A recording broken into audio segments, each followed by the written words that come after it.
Space Gardens, and we're working on a garden installation today, and I wanted to show you a little bit about what we're doing. We are creating a really kind of wild but tame space. We have a garden full of wildflowers back in this corner here, and we're keeping some of the flowers and then incorporating new ones. We're creating paths through the gardens, and then we're also creating an edge and a border along the whole garden bed that stretches along this entire fence line, so she can have a wild but contained and tame space.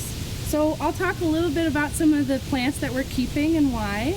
We've got, most people don't love this plant, but it's goldenrod, and it's got these beautiful yellow flowers that'll come just in the heat of the summer and later in the summer. So pretty soon this goldenrod will be big yellow flowers that kind of droop over.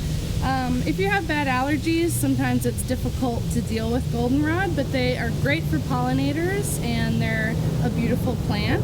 They do like to spread, so we're taking out some of the goldenrod to keep it contained in an area.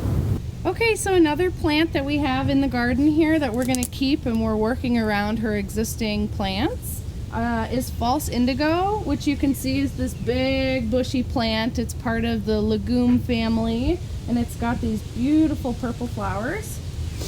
Another is Joe Pye weed, which gets like 6 feet tall, and it's beautiful. It's got big flowers that bloom later in the summer. So Joe Pye weed is another one we're keeping.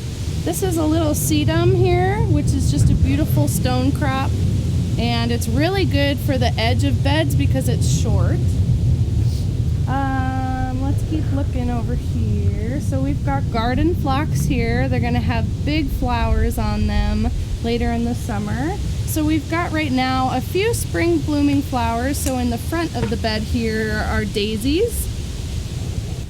So those are nice spring, early summer flowers that we've got going on, and then later in the summer you're gonna have even more flowers. Let's see, I'll walk through this path that we're starting to make here and point out a few more.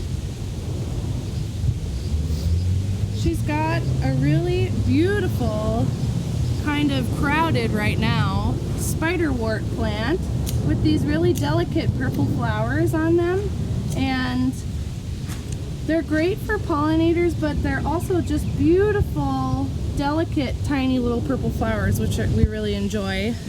In the front, we have bee balm. These will have really nice flowers later in the season. On my left here is yarrow, and it's got purple flowers on it. We found a lot of yarrow hidden in the garden. This was all wild, so we're creating the paths, and now she can enjoy the flowers a lot more, and she can see them, and they have a space in the garden. So stay tuned to see further on what we do.